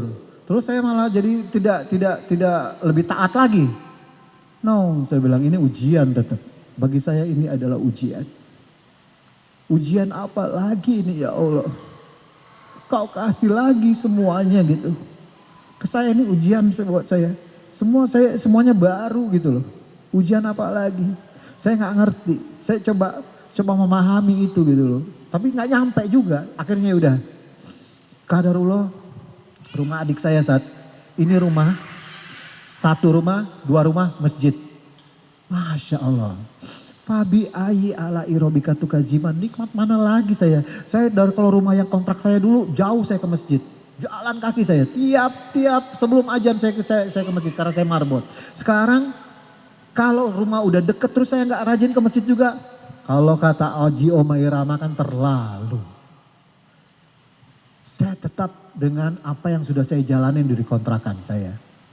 Saya tinggal di Kosambi yang kebanjiran itu, sekarang saya tinggal di Cikupa. Jadi saya tetap itikaf. Dari subuh sampai suruk, saya tetap dari maghrib sampai isya saya nggak pernah pulang. Saya pengen menularkan giroh saya kepada orang, kan saya orang baru di situ. Saya ingin menularkan giroh saya kepada orang-orang yang lama di sana. Hei, gue yang rumahnya deket, mau kok gue itikaf. Mau kok bisa kok kayak gini, kenapa? Bukannya mau lebay, afwan, bukan, cuma pengen ayo yong kita ramein. Dan qadarullah masjid saya luar biasa yang sekarang ini subuh pun berapa saf, sampai anak-anak kecil juga banyak. Akhirnya Februari kemarin saya berangkat umroh. Kemarin berangkat umroh nikmat banget. Bocoran ya, saya nggak bawa uang. Umroh kemarin saya nggak bawa uang. Pak Haji, ini teman-teman umroh saya, sama Firman, ya. Saya nggak belanja kan? Saya nggak belanja sarapan. Saya nggak pernah ketemu mereka karena saya di masjid. Saya itikaf. Saya tidak bawa uang untuk beli ini beli itu. Memang ya, afwan, saya nggak belanja karena memang anak saya yang besar, alhamdulillah pramugari Garuda. Terus dia terbang ke Jeddah dan Madinah, dan dia kalau pulang belinya sama aja sama yang kayak jamaah beli. Sama kurmanya itu juga bawa zam-zam dan sebagainya. Tapi saya tidak ada kepikiran ke sana. Saya berangkat, saya cuma bilang, oh Afwan, Waktu umroh kedua malah saya sempat nangis-nangis. Saya bilang, Mak gimana 10 hari saya ninggalin kamu, saya nggak ninggalin duit gitu loh. Saya takutnya kewajiban saya Zat, apa Zat? Ya, terus kata saya udah berangkat. Saya berangkat dengan nangis-nangis. Yang ini pun kemarin saya berangkat juga agak sedih juga karena saya nggak megang duit ini ya. Ya udahlah, udah. Masya Allah, nikmat luar biasa kemarin ya. Ketika saya ngeliat Nabawi juga saya langsung nangis karena saya masih di kesempatan gitu loh. Sampai saya pulang, saya dijemput sama anak saya di mobil, saya nangis-nangis. Masih dikasih kesempatan lagi gak ya saya ke sana? Melihat makam Rasulullah, Baitullah dan sebagainya. Jadi teman-teman sekalian, kesempatan kedua jarang terjadi. Masya Allah, saya dapat. Saya dikasih kesempatan hidup. Saya dikasih lagi sama Allah. Banyak banget Allah ngasih saya. Padahal kalau dilihat dari ya perawakan saya, kehidupan saya yang lalu-lalu, aduh udah ngeri deh. Tapi ternyata dengan saya berhasil melepas apa yang dilarang Allah. Salah satunya adalah saya melepas riba saya. Saya tidak ada lagi angsuran dan sebagainya. Saya berhasil mengusir kegalauan-kegalauan di dalam hidup saya. Contoh misalnya, saya ini di motor, saya di otomotif. Ada satu klub motor yang minta saya greeting. Saya kasih ucapan selamat. Tolong kasih selamat dong, klub motor kita mau ke touring ke Bali. Saya bilang maaf. Yang lain aja deh. Oh gitu ya bang? Iya. Jangan ya, jangan saya, yang lain aja. Antum tahu gak resikonya saya ngomong kayak gitu gimana? Itu klub motor tiap tahun, ini kalau motor Harley ya, gede ya. Tiap motor itu tiap tahun kalau ulang tahun MC-nya saya. Dengan saya mengucapkan itu, maaf yang lain aja dong. Resikonya apa? Saya nggak akan lagi dipanggil MC. Untuk MC di klub motor itu, saya nggak peduli. Saya cuma nyari ridho Allah. Saya cuma kepengen Allah sayang sama saya kepengen Allah kalau udah saya merasa disayang sama Allah makin sayang sama saya. Saya pengen cari mukanya sama Allah aja lah, nggak mau cari muka sama orang lah. Capek saya nyari muka sama orang. Itu. Jadi buat teman-teman sekalian, kesempatan kedua sedikit sekali kita untuk bisa mendapatkannya. Tapi begitu antum dapat kesempatan itu, gunain sebaik-baiknya. Tolong pesan saya cuma satu, yang masih punya angsuran segera selesaikan. Nggak punya motor nggak ada masalah, enak-enak aja kok. Nggak punya mobil nggak ada masalah, yang penting nggak punya angsuran. Karena riba itu rintihannya banyak. Udah pasti riba rintihannya banyak, nggak mungkin nggak banyak rintihannya. Saya udah ngerasain kemarin, saya tebus rumah saya sudah 8 tahun berjalan. Antum tahu yang berapa dari ratusan juta yang saya pinjam sama abang, yang berapa persen yang hilang atau yang terbayarkan? Nggak nyampe 20%. 8 tahun loh. Jadi itu memang kejam. Riba memang kejam. Ya, ayo keluar, coba nikmatin apa yang bisa kita dapat.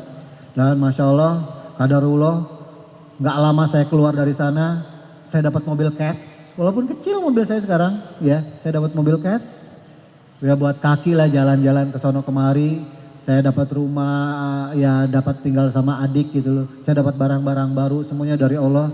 Tapi kembali lagi, saya yakin ini bisa ditularkan, ketika antum berani melakukan apa yang dilarang oleh Allah. Karena riba itu, kalau nggak salah, kalau salah di padang mahsyar pun Allah kasih pedang untuk perang kepada pelaku riba, baik yang macam-macam lah. Kalau pelaku riba tuh dari Homer ya Sat ya, dari yang mulai menyediakan, mencatat, semua kena. Yuk, bebasin diri antum dari riba. Selagi antum masih punya kesempatan yang kedua, nikmatin. Setelah itu syukurin dan ingat kalau boleh, terutama untuk ikhwan, ana tahu sholat di masjid itu tidak menjadi sebuah kewajiban, tapi antum tolong kukuhkan di sini. Sholat tepat waktu, 5 waktu, berjamaah itu wajib buat kita. Secara rasio, kalau antum sholat di rumah, antum dapat 1, tapi jamaah antum dapat 27. Mau ngambil 1 atau 27? Kalau saya lagi ngumpulin sebanyak-banyaknya, semampu saya, udah ada dulu-dulu gitu loh, udah selesai lah ya. Saya kepengen ketika saya tutup mata, saya ada sedikit secuil amalan untuk laporan hidup sama Allah Subhanahu wa Ta'ala. Karena hidup ini seperti ke supermarket, kita pilih, ujung-ujungnya kasir. Saya nggak mau langsung ke kasir, kita nggak ada barang. Saya ada barang lah yang saya bawa. Ya Allah, ini yang saya bawa. Yuk teman-teman, mudah-mudahan apa yang bisa saya sampaikan malam ini menjadi ibroh buat teman-teman semuanya. Amin. Dan juga giroh teman-teman terbakar untuk bisa melakukan yang lebih baik. Dan tolong diingat lagi bahwa jangan pernah merasa lebih baik dari orang lain. Tapi kita merasa lebih baik dari yang dulu. Itu aja. Ya, insya Allah hijrah itu bukan seberapa cepat kita ganti baju, tapi seberapa kuat kita bertahan. Tadi Ustadz juga bilang begitu. Semakin kuat antum bertahan. Kayak saya seperti sekarang ini, saya diminta ke sana kemari. Saya sedikit aja melakukan cacat nih. Masuk sekarang kan media cepet banget nih. Saya sedikit aja melakukan cacat nih, kelar nih. Masih begitu tuh orang gitu. Insya Allah tolong doakan saya istiqomah. Insya Allah. Teman-teman, tolong doakan saya husnul khotimah. Amin, Allahumma amin. Karena kalau dilihat dari secara fisik, yang cepat dipanggil saya. Saya pengen meninggal ya dengan mengucapkan la ilaha illallah. Demikian yang saya bisa sampaikan. Wassalamualaikum warahmatullahi wabarakatuh. Waalaikumsalam warahmatullahi wabarakatuh. Terima kasih, jazakallah khair, Abangda Jody Superbejo. Dan alhamdulillah beliau sudah memberikan banyak sekali perjalanan hidupnya, kemudian ternyata faktor yang mendasari beliau berubah atau juga beliau kembali ke jalannya Allah tadi sudah diceritakan. Ada kesempatan kedua untuk bisa tarik nafas, menghirup udara segar yang ada di bumi ini, yang ada di dunia ini. Udaranya yang Allah kasih, yang gratis dan bisa tetap beramal saleh. Nah, tadi banyak sekali hal-hal yang tentunya diceritakan oleh Bang Jody gitu ya. Nanti teman-teman saat lagi akan ada sesi tanya jawab dengan Ustadz dengan Bang Jody. Cuman satu pertanyaan dari saya untuk Bang Jody. Ini kan perjalanan hidup gitu ya setelah masuk ke babak yang kedua gitu ya. Perpanjangan waktu bisa dibilang seperti itu Bang Jody ya. Naik turun udah kayak roller coaster aja. Nah, pasti dong, kalau bicara tentang diri sendiri, insya Allah kalau udah tekad, yakin jalan kuat gitu ya. Tapi bagaimana memberikan kekuatan untuk keluarga. Nah ini kan mungkin banyak juga yang sudah berkeluarga, tapi ketika dihantam dengan badai, terutama finansial, terutama dropnya, pendapatan, segala macam, gua kuat, tapi bagaimana kita menguatkan keluarga dan akhirnya keluarga jadi kuat, anak istri kuat, seperti apa Bang? Alhamdulillahirrahmanirrahim, keluarga saya Masya Allah luar biasa buat saya ya. Mereka tidak pernah minta dan mereka terus mensupport saya. Dan bahkan, anak-anak saya tuh gak pernah minta jajan untuk sekolah. Gak pernah. Saya juga gak tahu kadang-kadang, saya udah ngasih apa belum ya? Enggak, ternyata ada kakaknya yang support. Ada kakaknya yang selalu memberikan dia uang buat kesana kemari dan sebagainya. Jadi ya saya bergantung juga sih sama anak saya yang sudah kerja itu. Masya Allah, mereka nggak pernah minta apa-apa sama saya gitu loh. Tapi saya juga suka memberikan kepada mereka semampu saya. Nah ini yang buat giro saya nyaman dan mungkin mereka berpikiran udah jangan nyusahin papa tuh jantungnya udah nggak benar, jangan dibikin shock kali. Jadi mereka membuat saya nyaman.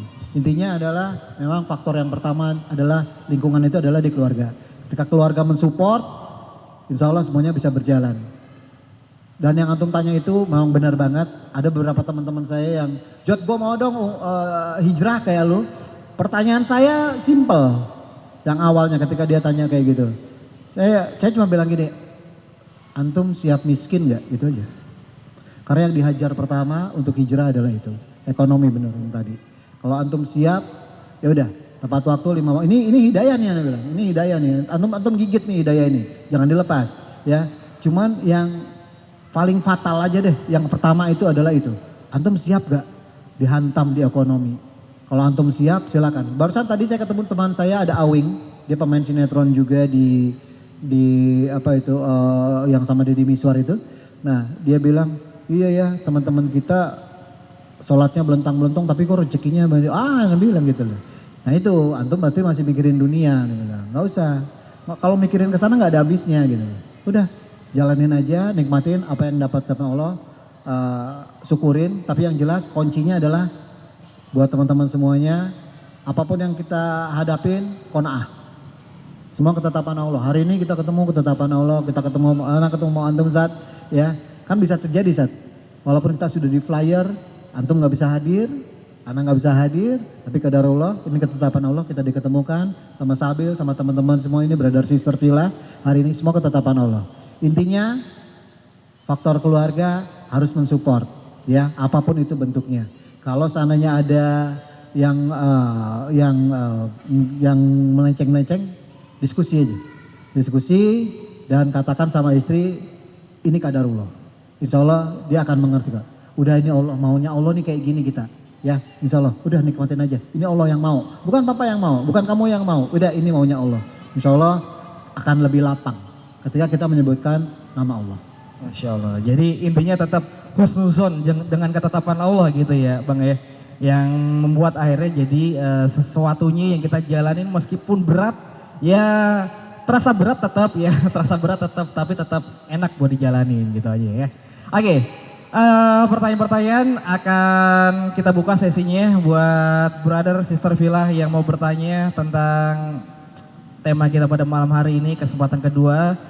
Sudah ada Ustadz Rahmat Putih, juga sudah ada Bang Jody Superbejo yang akan menjawab pertanyaan dari teman-teman yang ada di sini. Yang ada mau sharing silahkan, nama dari mana kemudian pertanyaannya ya. Oke. Oh, sambil juga masuk ke sesi tanya jawab, teman-teman dari Sinergi Bekasi Berhijrah akan mengedarkan sunduk, silahkan untuk teman-teman bisa memberikan infak terbaiknya. Yang insya Allah ini menjadi sebuah investasi untuk kita kelak di akhirat. Dan kita juga akan bertanya, tadi sudah ada yang angkat tangan, nanti di sesi ini satu ikhwan satu akhwat dulu ya. Satu ikhwan satu akhwat dulu, silakan bertanya dengan Ustadz atau ke Bang Jody. Silakan, sudah ada satu dari ikhwan di sini. Assalamualaikum akhi, nama siapa, dari mana dan pertanyaannya? Assalamualaikum warahmatullahi wabarakatuh. Afwan Ustadz, nama saya Rizky dari Perum 1. Saya ingin bertanya, jika kita sudah meminta maaf kepada orang lain tetapi orang tersebut tidak memaafkan kita, apakah dosa kita sudah diampuni sama Allah dan apakah orang tersebut berdosa karena tidak memaafkan? Terima kasih Ustadz. Wassalamualaikum warahmatullahi wabarakatuh. Waalaikumsalam warahmatullahi wabarakatuh. Langsung aja Ustadz, boleh ditanggapi pertanyaan dari beliau. Kalau kita sudah minta maaf ya, sudah minta maaf dengan orang lain, kemudian si orang tersebut tidak memaafkan kita, itu seperti apa? Apakah dosa kita sudah diampuni atau ya orang tersebut yang justru berdosa seperti itu? Tafadhol. Dosanya apa dulu nih? Nah, maafnya apa dulu Ya. karenanya? Gitu ya, Jadi Rasulullah itu pernah mengatakan begini, Az-zulmu salasatun, kezaliman itu ada 3 gitu. Ya, zulmu la yaghfiruhullah, kezaliman yang tidak akan diampuni oleh Allah. Ya, yaitu syirik gitu ya. Yang kedua az-zulmu yaghfiruhullah, kezaliman yang diampuni oleh Allah. Artinya ya umumnya kezaliman itu dosa-dosa gitu ya. Yang diampuni oleh Allah itu apa? Yang terkait antara hamba dan Robnya. Jadi ketika dia melakukan dosa-dosa, sifatnya hanya antara dia dan Allah gitu. Misalnya Allah perintah, dia nggak mau kerjain gitu kan. Atau Allah larang, dia kerjain. Itu kan berarti dosanya dengan Allah. Itu diampuni oleh Allah kalau dia bertaubat. Nah ada kezaliman yang ketiga, az-zulmu la yaghfiruhu, la yatrukuhullah. Kezaliman yang tidak akan dibiarkan oleh Allah. Ya, kezaliman yang tidak akan dibiarkan oleh Allah. Ya, apa itu? Ya, az-zulmu bainal ibad, kezaliman yang terjadi di antara hamba-hamba Allah. hatta yadinu fima bainahum. Sampai kemudian mereka menyelesaikan urusan di antara mereka. Nah, jadi ketika kita punya kesalahan dengan orang tersebut, ya, yang sifatnya apa misalnya? Ya, kalau misalnya kita pernah mencacinya misalnya, kemudian kita meminta maaf, ya, dan dia tidak memaafkan, ya tentunya ini akan berbeda dengan orang yang mungkin mencuri hartanya. Oke. Kalau mencuri hartanya, dia kemudian cuma minta maafkan aku ya, gitu kan? Itu kan berbeda dengan mencaci tadi ya. Kalau mencaci, ya gimana? Aku harus mengembalikannya cacianmu, atau kamu caci balik ya, gitu. Ada kadarnya udah Ustaz ya? Ada kadarnya. Tapi kalau misalnya sesuatu yang tadi kita pernah mencuri punya dia atau melakukan kezaliman yang sifatnya apa? Yang sifatnya dia meminta kita untuk mengembalikan. Maka sebelum kita mengembalikan itu, ya, maka kita belum bebas di hadapan Allah Subhanahu wa taala, ya. Walaupun udah minta maaf. Selama dia belum memberikan maaf kepada kita, berarti apa? Barangnya harus kembalikan. Dengan kita mengembalikan barangnya, itu sudah gugur dosa kita. Ini untuk yang berupa barang gitu ya Ustaz ya? Iya, artinya apa? Artinya yang sifatnya apa? Yang sifatnya merugikan orang lain, dan orang lain itu tidak ridho sebelum apa haknya kembali kepada dia, maka itu kita belum selesai gitu dengan dia. Bahkan kalau kita lihat contoh-contoh para ulama dulu kan, sampai apa tuh ada kisah ulama yang menemukan apel gitu kan, kemudian apa dia cari orang yang punya apel itu, habis itu ternyata apa dia nggak mau memaafkan, kecuali apa harus apa itu, ingat nggak, harus menikahkan anaknya gitu ya kan. Habis itu dibilang anaknya, tapi anakku apa? Anakku buta, anakku lumpuh, ya. Karena dia ingin menyelesaikan perkara dengan pemilik apel tersebut, maka dia pun apa? Menerima atau menikah dengan anak yang lumpuh tadi. Ya, yang terakhir ternyata apa? Benar-benar lumpuh karena memang tidak pernah jalan ke tempat maksiat. Benar-benar buta karena apa? Tidak pernah memandang yang dilarang oleh Allah. Justru beruntung orang yang seperti itu. Jadi kalau misalnya dia tidak memaafkan, maka minta, apa yang harus saya lakukan agar engkau memaafkanku? Apa yang harus aku lakukan? Tapi insya Allah orang Indonesia itu pemaaf, Pak. Ya, insya Allah pemaaf, pasti dimaafkan. Tapi kalau misalkan ada memang yang orang yang memang tidak memaafkan, tanyakan kepada dia, apa yang harus saya lakukan? Baik.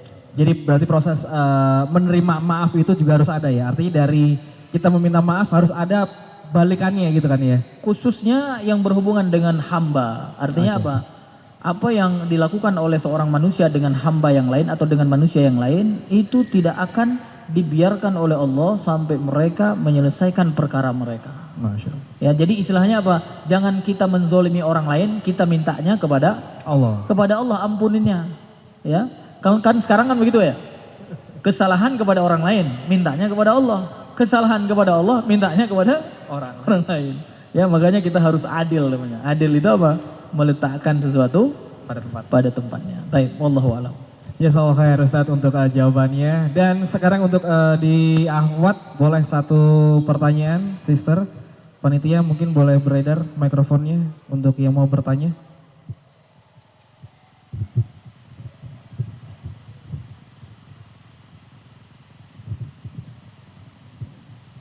Oke, boleh kenalkan nama dan dari mana, kemudian pertanyaannya, silakan. Assalamualaikum Ustadz, nama saya Heni dari Bekasi. Saya mau menanyakan, kalau kita memberi zakat atau sedekah, lebih diutamakan kepada saudara atau orang terdekat, misalnya tetangga. Tetangga itu anak yatim duafa, rumah yatim duafa, usianya masih SD, SMP. Sementara yang saudara juga yatim, usianya 20 tahun. Itu mana yang lebih didahulukan? Assalamualaikum warahmatullahi wabarakatuh. Waalaikumsalam warahmatullahi wabarakatuh. Mungkin sedikit lepas dari topik kita pada malam hari ini. Kalau kita bersedekah, itu yang diutamakan yang mana? Saudara dulu atau tetangga yang yatim duafa ya? Yatim duafa masih kecil dan memang harus disantunin seperti Ustaz Fadol.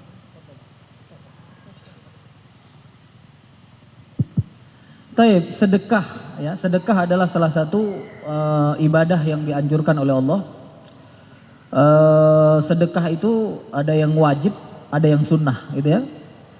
Nah, kalau yang wajib zakat, kalau yang sunnah ya sedekah-sedekah yang kita lakukan selain zakat itu. Nah, sedekah yang terbaik itu kepada siapa? Ini sedekah apa? Sedekah sunnah atau sedekah wajib? Sedekah wajib. Sedekah wajib harus sesuai dengan ketentuan. Jadi sedekah wajib itu yang berhak menerima 8 golongan. Ya. Dan keluarga kita tidak termasuk. Ya. Itu ada dalam surat apa itu? Ya. Innamas shadaqatu lil fuqara'i wal masakin sampai habis ya. Surat Al-Anfal kalau tidak salah ya. Coba dibuka. Ayat 60 atau ayat surat At-Taubah apa surat Al-Anfal? Saya lupa ya. Jadi ada 6 asnaf yang wajib gitu ya. Artinya apa? Sedekah wajib itu atau zakat itu tidak boleh diberikan kepada selain mereka. Ya. Jadi kalau keluarga tidak termasuk di dalamnya. Jadi kalau mau sedekah kepada keluarga, berarti sedekahlah kepada yang dihasilkan dari sedekah sunnah kita. Ya, termasuk juga apa? Sedekah yang wajib itu tidak boleh digunakan misalnya kalau sekarang kan ya udahlah kita bangun infrastruktur misalnya gitu kan. Ya. Maka itu pun tidak boleh. Ya. Harus sesuai dengan ketentuan yang ada dalam Al-Qur'an, yaitu berapa golongan? 8 golongan ya. Coba disebutkan sama MC. Satu yang pertama apa? Orang-orang fakir, Ya.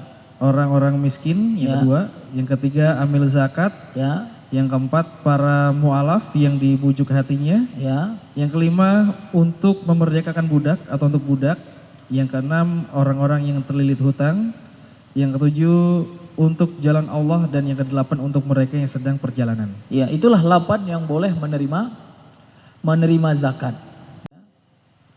Jadi Bapak Ibu yang dirahmati Allah, kalau sedekah pada umumnya ya memang disebutkan oleh Rasulullah itu yang terbaik adalah kepada yang terdekat dengan kita. Karena kata Rasulullah apa? Sedekah kepada Zul Arham artinya keluarga. Ya, keluarga artinya keluarga itu ada dari anak atau dari kerabat yang terdekat, ya. Itu kita akan mendapatkan 2 pahala kata Rasulullah. Pahala yang pertama apa? Pahala silah. Pahala silah itu artinya pahala menyambung silaturahim. Ya. Pahala yang kedua apa? Pahala sedekahnya. Tapi kalau kita memberikan kepada orang lain, gitu ya, maka kita dapat hanya satu pahala. Pahala apa itu? Pahala sedekah saja, tapi tidak ada pahala silaturahimnya. Jadi silaturahim itu makanya nanti para ulama mengatakan apa? Silaturahim itu terbatas pada orang-orang yang ada hubungan darah. Ya, paham Pak ya? Jadi yang namanya silaturahim itu terbatas pada orang-orang yang ada hubungan darah. Nah, jadi kalau misalkan saya dengan saudara kita, saya tidak mengatakan silaturahim sebenarnya dari makna asalnya. Tapi apa? Lebih tepatnya ya silah bainal mukmin, yaitu hubungan sesama mukmin, sesama orang-orang yang beriman. Tapi kalau silaturahim itu kalau kita kembalikan ke makna syariat yang sebenarnya, itu adalah hubungan dengan orang-orang yang ada ikatan rahimnya. Makanya dinamakan silaturahim, hubungan rahim gitu. Ya. Jadi ketika kita bersedekah kepada orang-orang yang terdekat dengan kita, ya, maka kemudian apa? Kita sudah termasuk orang yang menyambung silaturahim, dan yang kedua, kita sudah termasuk orang yang bersedekah. Tapi kalau kita berikan kepada orang lain, maka apa? Hanya mendapatkan pahala sedekah saja, tidak mendapatkan pahala silaturahim. Tetapi khususnya ada seorang ulama Syafi'iyah, ya, pengarang kitab atau penyusun kitab Fathul Bari, beliau mengatakan, ya, Ibnu Hajar Al-Asqalani, beliau mengatakan apa? Ngelihat kondisi gitu. Artinya apa? Ketika ada keluarga kita membutuhkan dan ada tetangga kita juga membutuhkan. Nah, kita harus melihat siapa yang lebih membutuhkan di antara mereka. Kalau yang paling membutuhkan itu adalah tetangga, maka disunahkan kita memberikan kepada tetangga. Tapi kalau di saat itu yang lebih membutuhkan adalah keluarga, ya, yang ada ikatan rahim dengan kita, maka kita mendahulukan siapa? Mendahulukan keluarga. Nah, kalau misalkan sama gimana?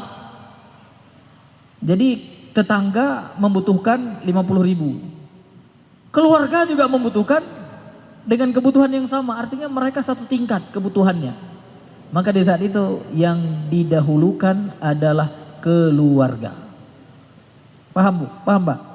Itu yang dikatakan oleh seorang ulama di dalam mazhab Syafi'i, ya, Ibnu Hajar Al-Asqalani, diambil dari apa? Diambil dari kesimpulan sabda Nabi Muhammad SAW, yang mana Nabi Muhammad SAW mengatakan kalau sedekah diberikan kepada Zul Arham, artinya orang-orang yang ada hubungan dengan rahim tadi, maka dia mendapatkan 2 pahala. Yang pertama pahala silah dan yang kedua pahala sedekah. Tapi kalau dia berikan kepada orang lain yang tidak ada hubungan rahim, maka dia hanya mendapatkan 1 pahala, ya. Tapi kalau kita tahu yang lebih membutuhkan orang lain, maka berikanlah kepada orang lain. Lihatlah siapa yang lebih membutuhkan. Baik. Oke, semoga tercerahkan ya, sister ya. Berikutnya pertanyaan lagi dari Brother Villa, dari teman-teman Biker Subuhan, ada mau tanya sama Bang Jody mungkin. Oke, silakan perkenalkan di sebelah sini, Brother. Nanti ke belakang, ya, siap. Satu pertanyaan boleh dari nama siapa, dari mana, kemudian pertanyaannya.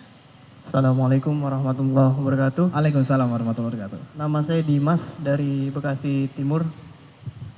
Jazakallah khair Ustadz Rahmat atas materinya malam ini tentang kesempatan kedua. Jazakallah khair untuk Bang Jody juga yang udah memberikan sedikit cerita hijrahnya. Dan pertanyaan saya ini berkaitan juga tentang keistiqomahan berhijrah, yaitu bagaimana, ini pertanyaannya untuk Pak Ustadz Rahmat, bagaimana cara diri kita itu menanamkan rasa bahwa yang harus ditakuti itu hanyalah Allah Subhanahu wa taala. Jadi tidak ada yang perlu ditakuti kecuali Allah. Begitu Pak Ustadz. Afwan. Baik. Pada Ustadz untuk langsung diberikan Ya, tanggapan. Untuk memunculkan rasa takut, ya. Ketika kita ingin mendapatkan rasa takut kepada Allah, maka yang perlu pertama sekali kita harus sadari adalah Allah selalu mengawasi kita. Ya, bahasa lainnya apa? Muraqabatullah, gitu ya. Jadi Allah selalu mengawasi kita, ya. Nah, Bapak Ibu yang dirahmati Allah, takut kepada Allah ini sampai batas mana pentingnya gitu. Ya. Tentunya kita takut kepada Allah itu ada 2 hal gitu. Ya. Yang pertama paling penting kita takut kepada Allah itu adalah takut akan azabnya. Ini yang pertama nih. Yang kedua apa? Takut akan tidak diterima amal-amal kita. 2 saja yang harus kita takuti dari Allah. Jadi kalau kita semua takut sama azab Allah, pasti kita nggak akan berani apa Pak? Nggak akan berani melakukan kemaksiatan. Tapi kalau hari ini kan orang berani, berarti apa Pak? Dia nggak takut sama azab Allah. Ya. Nah yang kedua, takut amalan kita tidak diterima. Ini juga apa? Ini juga penting. Kenapa? Kalau kita merasa apa, amal saya pasti diterima oleh Allah misalnya gitu. Ya. Amal saya ini pasti sudah bisa menjadi jaminan gitu. Untuk apa? Untuk masuk surga gitu. Ya. Maka dia akan apa? Dia tidak akan berharap lagi kepada Allah ya untuk agar amalnya diterima. Makanya kenapa kita disunahkan berdoa apa, Pak? Ya doa yang umum itu apa? Allahumma inna nas'aluka ilman nafi'a wa rizqan thayyiba wa amalan mutaqabbala. Kenapa ada doa seperti itu? Karena kita takut akan tidak diterima doa-doa kita oleh Allah Subhanahu wa taala. Ya. Jadi dua inilah yang harus kita takuti dari Allah. Yang pertama dari azabnya. Ketika kita sudah merasa takut dengan azab Allah, yang kata Allah itu apa, Pak?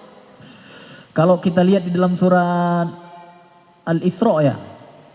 Ya. Bukan Al-Isra, Al-A'raf. Ayat 96 kalau tidak salah. Ya. Coba dibuka, ada nggak?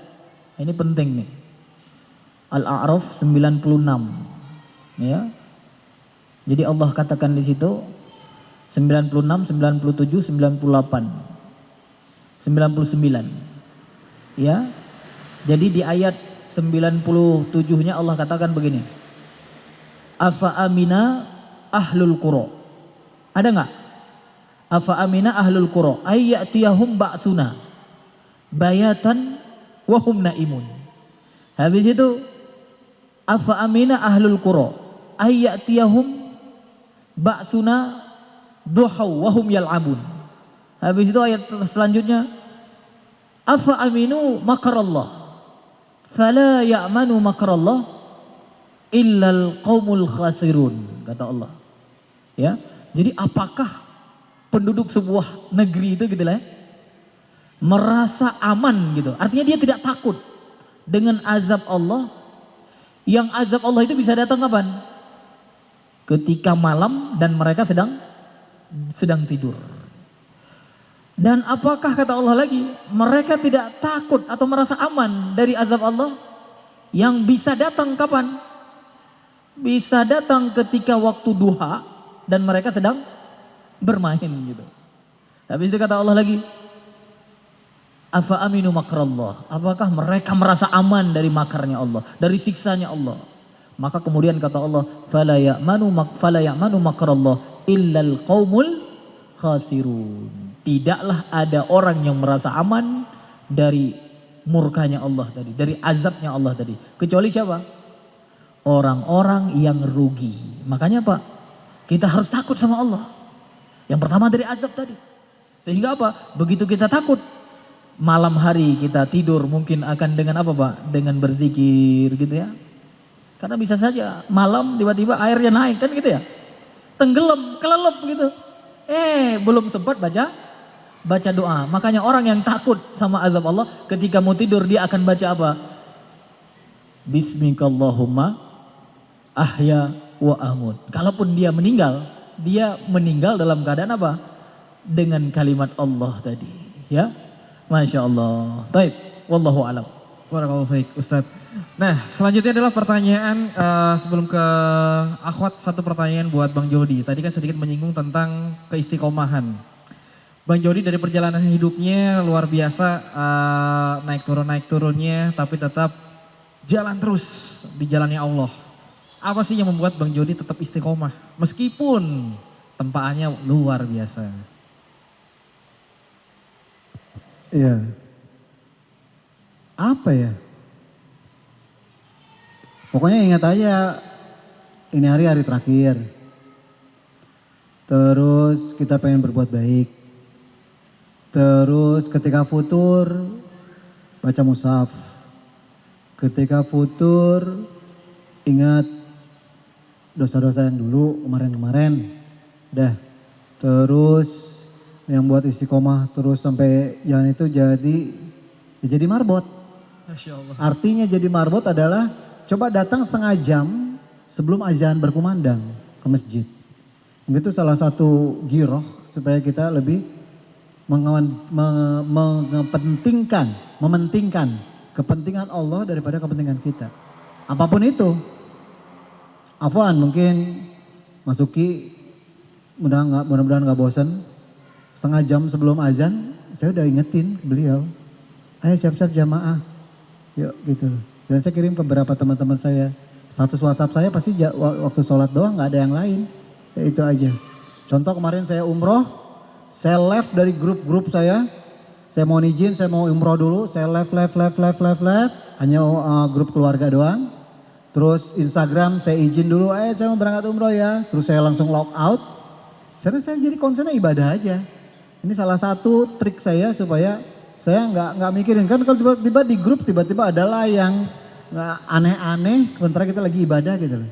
Jadi poinnya adalah kita kunci diri kita sendiri. Instagram saya log out kenapa? Saya khawatir, saya masuk, saya selfie, saya posting. Saya nggak mau, saya posting itu setelah saya udah di rumah segala macam, baru saya buka lagi, oh ternyata banyak ada DM, ada apa segala macam. Nah, buat teman-teman sekalian, saya agak berat sebenarnya dipanggil Ustadz. Dari tadi Ustadz, sebelah saya di sini juga teman-teman semuanya manggil Ustadz. Saya Mas Ustadz, masih usaha taat. Mas Ustadz, ya. Jadi belum sampai jadi Ustadz. Saya untuk belajar kitab kuning atau segala macam saya udah nggak sanggup. Belajar harus 3.000 hadis saya, ya Allah udah tuwir gitu loh. Saya hanya menjalankan apa yang saya tahu. Saya coba mencintai sunnah-sunnah yang diajarkan oleh Rasulullah dan saya nggak mau keluar dari situ. Saya coba apa yang Rasulullah kerjakan, saya kerjain. Kalau Rasulullah nggak kerjakan, saya nggak kerjain. Saya pokoknya yang penting adalah saya ibadah sesuai dengan apa yang saya tahu dan saya tidak mau menambah-nambahkan dan sebagainya. Contoh, ini sebelum saya akhiri, mohon izin saya harus berangkat ke stasiun kereta.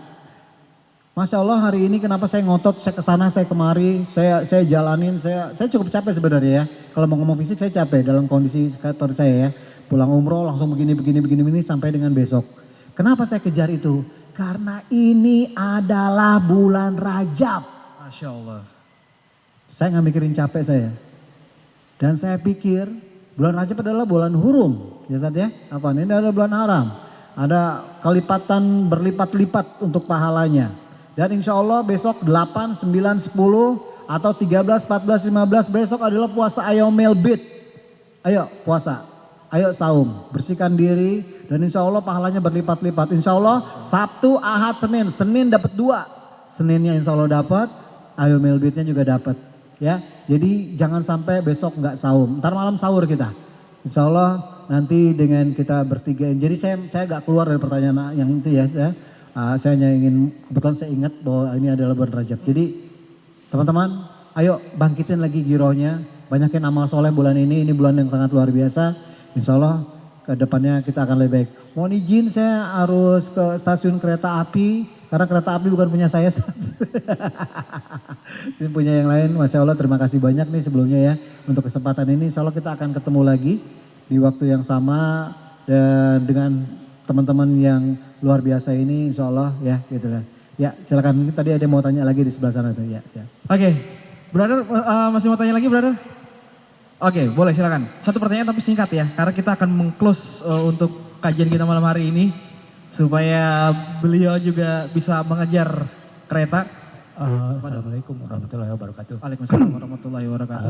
Pertanyaan saya gini Ustaz, saya mungkin dulu bekerja di industri riba hampir 20 tahun. Selama bekerja di situ saya sering mungkin merekrut orang gitu ya, mengajak orang bekerja di industri yang sama dengan saya gitu. Pertanyaan saya, apakah tindakan saya itu termasuk ke dalam dosa jariah gitu Ustaz? Karena maksud saya mengajak orang masuk ke industri riba yang kita tahu itu sangat dibenci oleh Allah. Kemudian mereka mau, sekarang saya ada merasa kewajiban moral untuk mengajak mereka kembali keluar dari industri itu, tapi tanggapannya beragam gitu. Jika memang itu menjadi dosa jariah buat saya gitu, bagaimana caranya saya bertobat dari itu? Itu aja sih Ustaz pertanyaan saya. Terima kasih. Ustaz. Taib. Masih kerja nggak sekarang? Oh iya. Taib, Rasulullah pernah mengatakan begini. Man sanna fil Islam sunnah hasanatan falahu ajruha wa ajru man amila biha min ba'dih min ghairi ayanqusa min ujurihim syai'a. Rasulullah mengatakan barang siapa yang mencontohkan kebaikan, ya. Cuma ini sedikit saja, ya, saya jelaskan kebaikan di sini ada dua pendapat para ulama.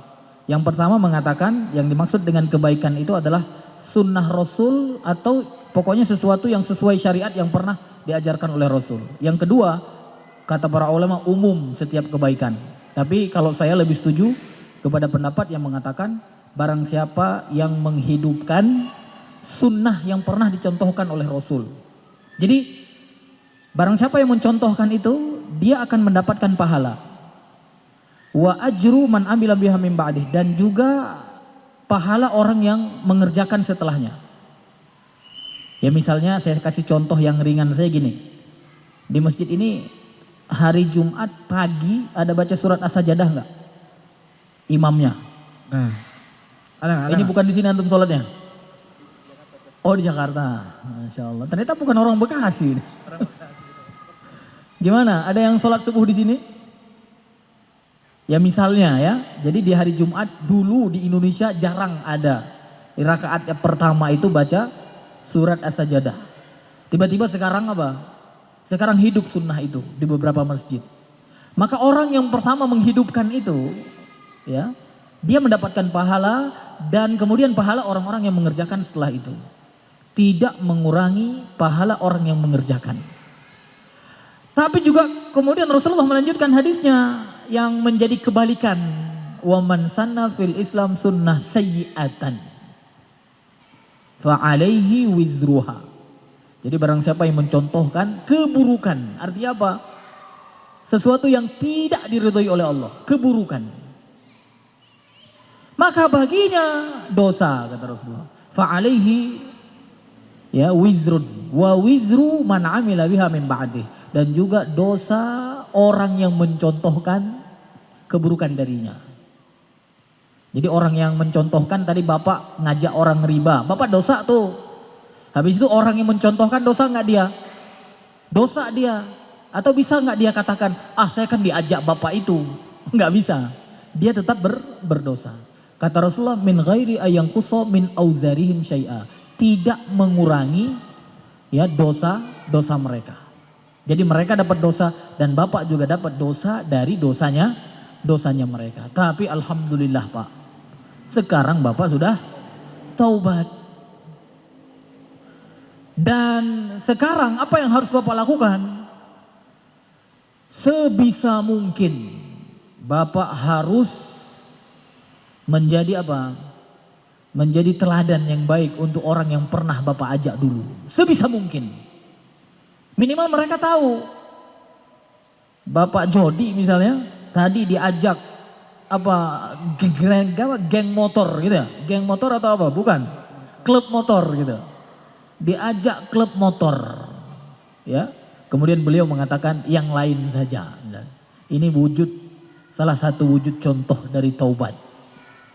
Harusnya kan bisa kan? Beliau ikut saja. Kemudian di situ kemudian menyampaikan apa? Hal-hal yang berbeda dengan sebelumnya. Kan gitu ya? Nah, Bapak sekarang sebisa mungkin apa? Sampaikan kepada orang-orang yang pernah dulu Bapak ajak untuk bergabung dengan ribanya Bapak. Untuk apa? Untuk mengajak bertaubat seperti taubatnya Bapak. Ya, gampang sekarang, teknologi sudah membantu kita. Tinggal kirim WA saja. Kumpulkan semua nomor-nomor WA yang pernah Bapak ajak dulu, kemudian Bapak kirimkan satu WA.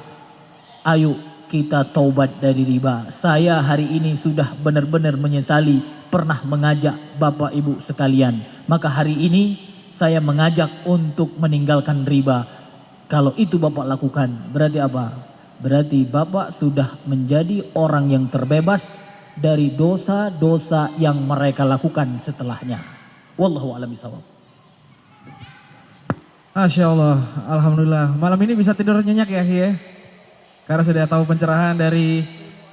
Oke, kirim doa, jangan lupa. WA untuk teman-teman yang sudah